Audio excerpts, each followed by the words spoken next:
He wasn't supposed to keep the dog.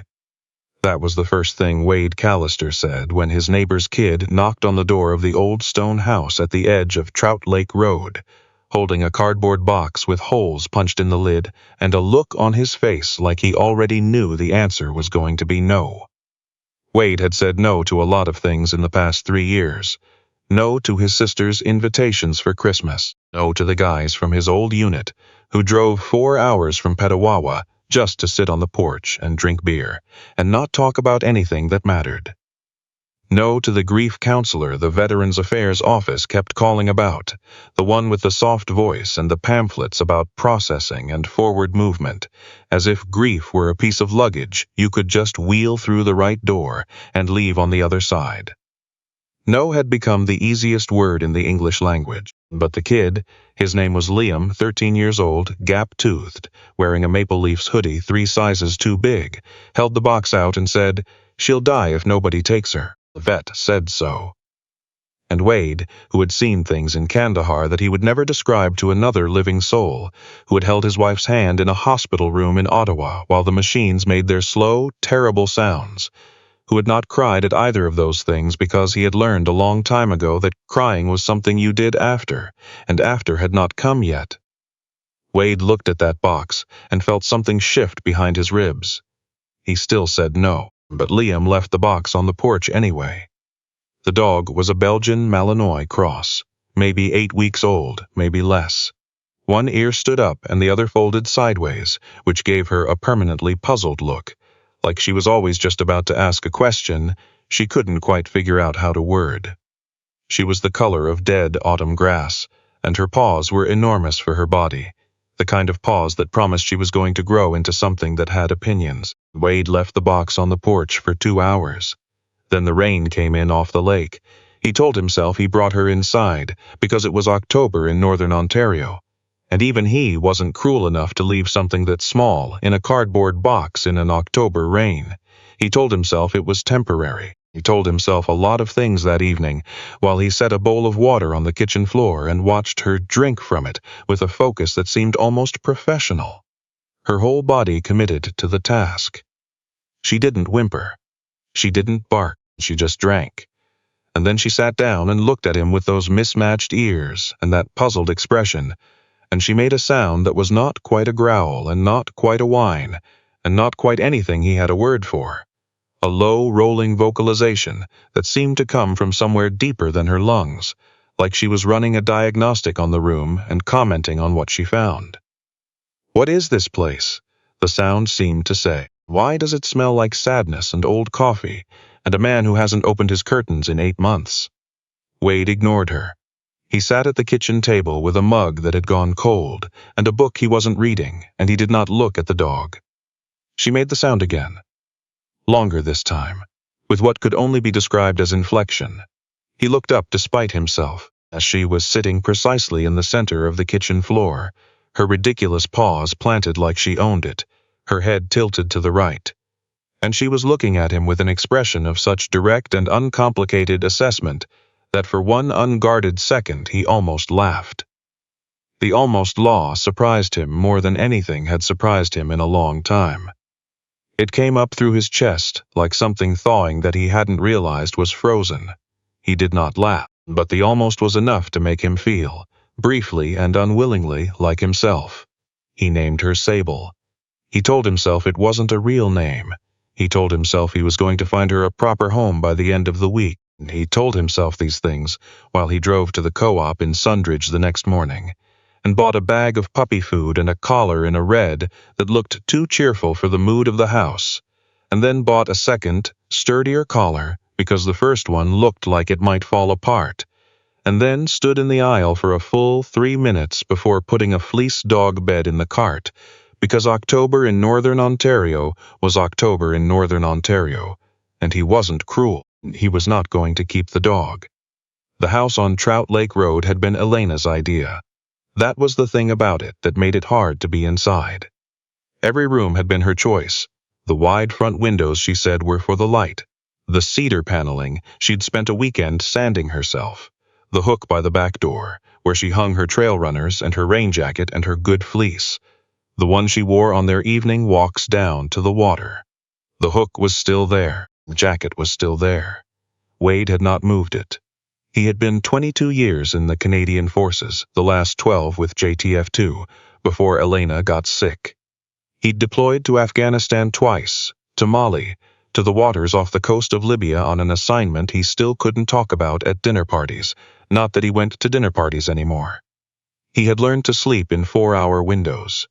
He had learned to eat whatever was in front of him and be grateful. He had learned to fold himself down into the smallest possible version of himself when the situation required it, and to expand into something considerably more alarming when that was what was needed instead. None of that had been useful in the hospital room. None of it had been useful in the 14 months since. Elena had been a physiotherapist. No, she was the kind of woman who remembered the names of everyone's children, and baked things for funerals, and drove people to chemotherapy appointments without being asked. She had thought Wade's work was important, even when she didn't know the specifics of it, and she had never once asked him to be a different kind of man than he was, which was, he had come to understand, a rarer gift than most people recognized. She had died on a Tuesday in August. There was nothing significant about Tuesday. That was just when it happened. Wade had driven home from Ottawa in a straight line, which took 6 hours, and he had walked into the house and sat down in the kitchen chair he always sat in, and he had not moved for a long time. And then he had gotten up and made himself something to eat, because Elena would have told him to eat something, and he had always, in the end, listened to her. After that, there was the winter, and then spring, which he did not pay much attention to, and the summer, which he paid even less attention to, and then October, and the rain, and the kid with the box, and the dog. Sable, who was, at this moment, 6 weeks into her residency in the house on Trout Lake Road, sitting on Wade's feet under the kitchen table, while he drank his morning coffee, making the sound. She made the sound about 14 times a day. Sometimes it was a comment. Sometimes it was clearly a question. Sometimes, and this was the one that got him the most, the one he couldn't explain to himself in any rational terms. It sounded like she was answering something he hadn't said out loud but had thought. Precisely at the moment he'd thought it. He'd be standing at the window watching the lake in the gray morning light, thinking about nothing in particular, or nothing he could put into words, and she would come and sit beside him and make the sound, low and private, like she was simply confirming that yes, she saw it too. The gray water, the birches losing their last leaves, the particular quality of November morning that felt less like a season than a statement. He'd had military dogs before, understood working dogs. Their precision, their training, their loyalty, which was real, but also structured, channeled, purposeful. This was different. Sable had no training. She had no mission. She had apparently decided with the absolute confidence of a creature who had not yet learned self-doubt that her purpose was Wade Callister, and she was going to apply herself to that purpose with everything she had. This turned out to be considerable. The first time he laughed, actually laughed, not the almost law but the real thing, was on a Wednesday in late November. He'd been out back splitting wood, which he did most afternoons because it was physical and required just enough concentration to keep the other parts of his brain quiet. And Sable had come with him, which she always did, and had been conducting what appeared to be a thorough investigation of the woodpile, nose moving in short, precise arcs, tail describing slow, confident circles. And then she found the tarpaulin. It was an old tarp he used to cover the woodpile, dark green, weighted at the corners with chunks of cut maple. She found the edge of it, and she grabbed it in her teeth and she pulled. The weight of the logs held it. She pulled again, bracing her ridiculous paws against the frozen ground, her whole body engaged, her ears, both of them, even the sideways one, pinned forward with the effort. The tarp did not move. Sable made a sound at it, a short, declarative sound, an I know what you're doing sound. And then she sat down and made the sound at Wade, a longer sound, a this is your responsibility, and I want you to know that I know it sound. He laughed. It came out of him without permission, rough and a bit startled, like a sound a house makes when it settles. It didn't last long, but it was real. Sable looked at him when he laughed, and something in her expression shifted. Not surprise, More like recognition. Like she had known it was in there, and had simply been waiting for the right tarpaulin. He told her she was ridiculous. She made the sound. He went back to splitting wood, and she went back to her investigation of the woodpile, and the afternoon was cold and smelled like snow coming in off the lake, and for a period of maybe 40 minutes Wade Callister was not somewhere else in his head. He was just there, in the yard, in the cold, in the noise of the axe. He didn't examine that too closely, but he didn't throw it away either. The man who drove up the road in the first week of December had served with Wade for 6 years in the late aughts. His name was Patrick Strome. He was a big, careful man from Cape Breton who chose his words slowly and meant them precisely. And he had driven up from Petawawa in a snow squall without calling ahead because he knew Wade wouldn't answer. Wade opened the door and looked at him. "Not here to make you do anything," Patrick said. "Good," said Wade. He let him in anyway. That was also the way of old friends. You let them in even when you didn't want to, because you remembered, somewhere underneath everything, that there had been a time when having them in the room made things better. Sable met Patrick at the door with the sound.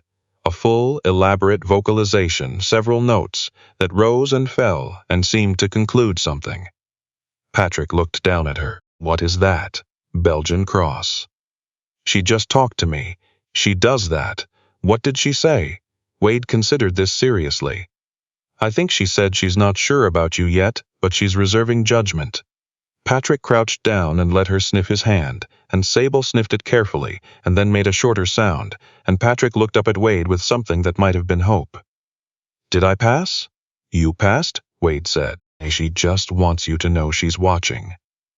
They sat at the kitchen table the way old soldiers sit, not looking at each other directly, speaking in parallel to the room, saying things sideways because that's the only angle that doesn't hurt too much to approach from. Patrick drank the coffee Wade made without commenting on the fact that it was too strong and too dark, which was also the way of old friends. "How are you?" Patrick asked. "Getting through," Wade said, which was the most honest thing he'd said to another person in months. "That's enough for now."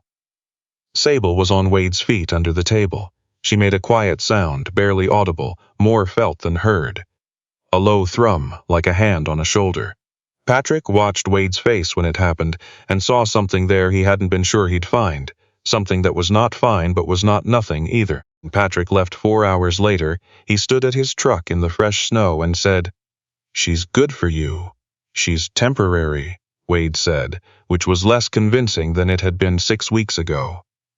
Patrick drove away, and Wade stood in the yard in the snow with Sable sitting on his boot, and she looked up at him and made the sound, and the sound said something he couldn't translate into language but understood anyway. He went inside and put her food down, and watched her eat with that same focused professionalism she'd had the very first night. And he thought about the word temporary, and what it actually meant, and whether he had been using it correctly. It was mid-December when the real thing happened, the thing that cracked it open. He'd been moving some boxes in the back bedroom, the room that had been Elena's studio, where she'd kept her physiotherapy textbooks and her fabric samples and the wool she used for the hats she knit every winter, toques for everyone she knew and several people she didn't, and he'd found a box he hadn't opened. A blue Rubbermaid box with a cracked lid.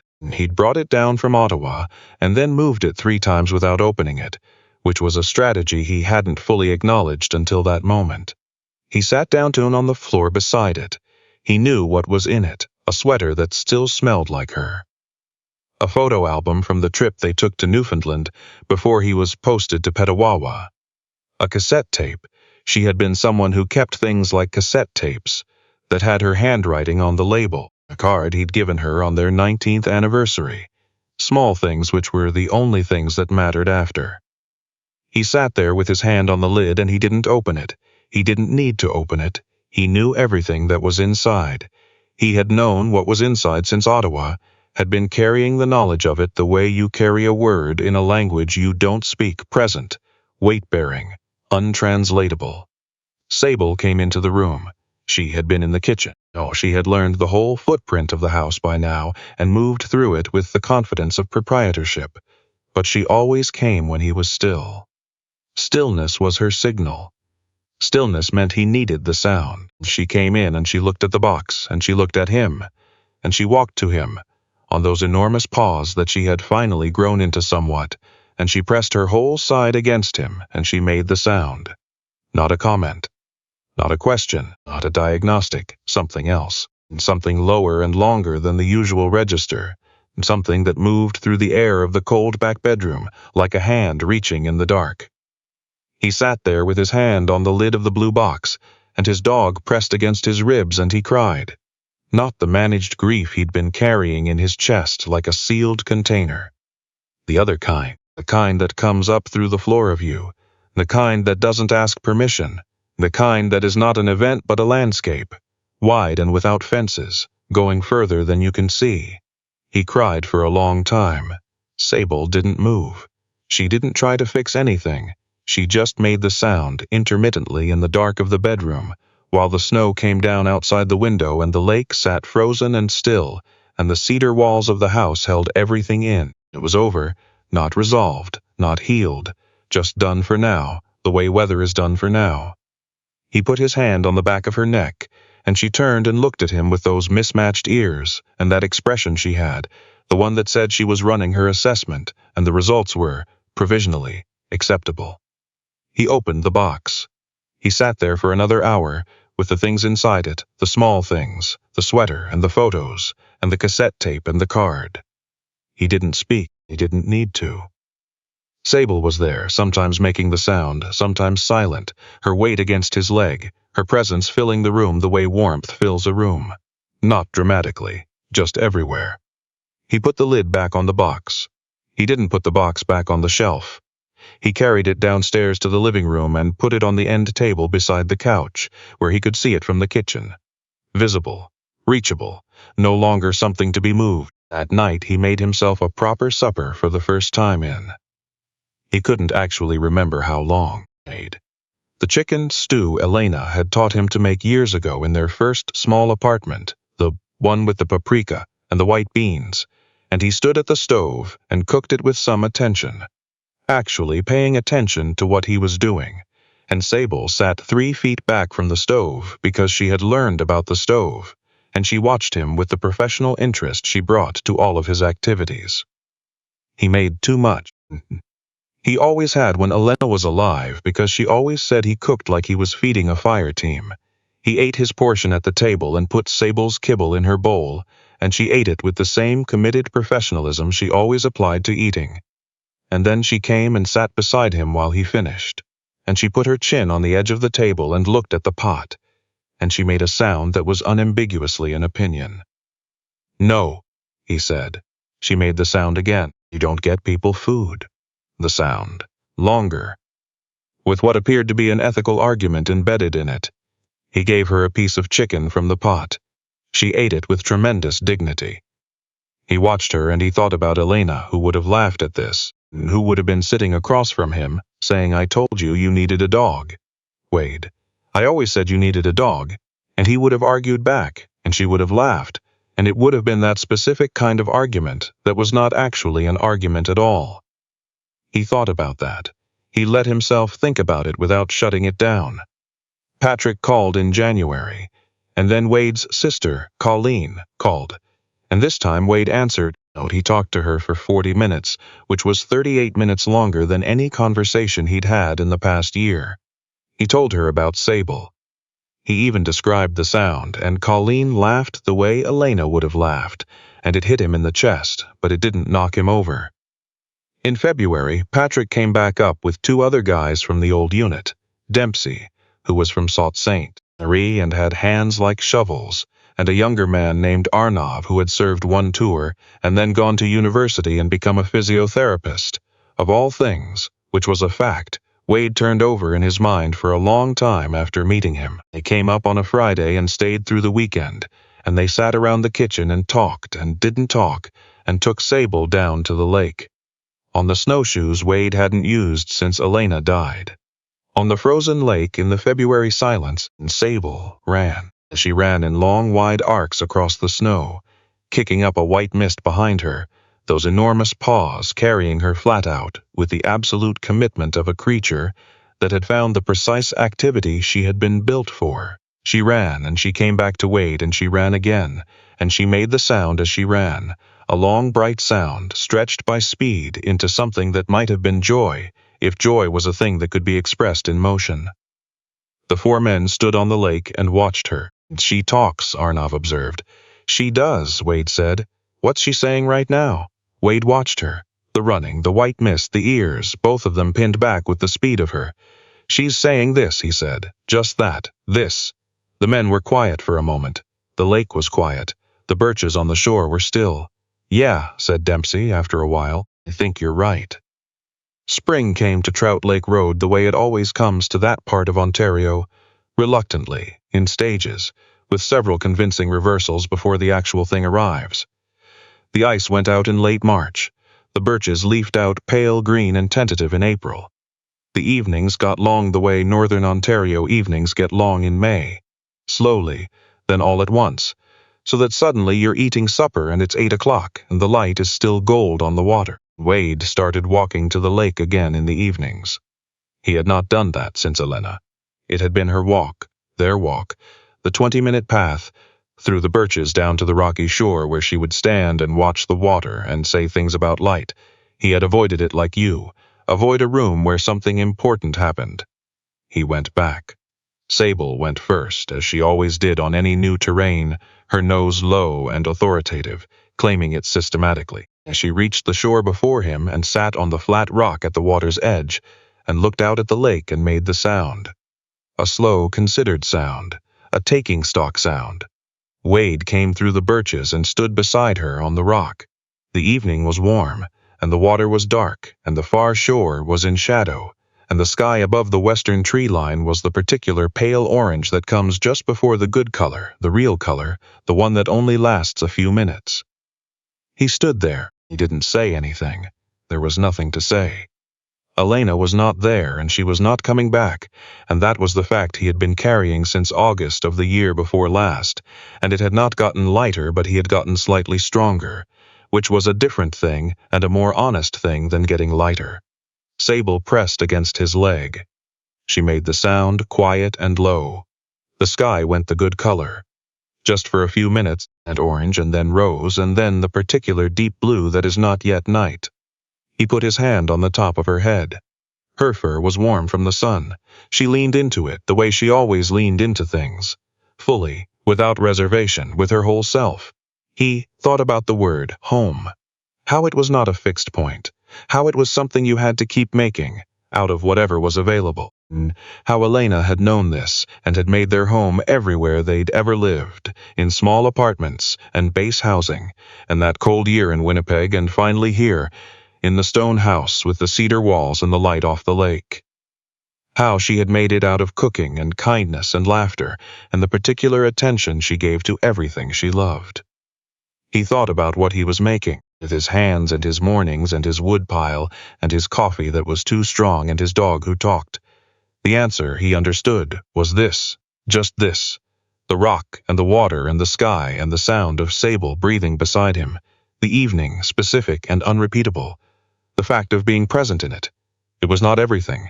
It was not what he'd had. It was not a replacement for anything. But it was real, and it was his, and he was in it. He looked down at Sable. She was looking at the lake. She made the sound one more time. Low, quiet, just for the two of them. Just for the evening. And the sound said, as it always did, something that had no English translation, but that he understood, in the way you understand the things that matter most, not in words, but somewhere prior to words, in the part of you that was there before language and will still be there after. He stayed until the first stars came up over the tree line. Then he walked home through the birches in the warm May dark, Sable at his heel, the house lights warm and visible through the trees, and he opened the back door, and she went in ahead of him, and he followed her inside, and he closed the door behind him.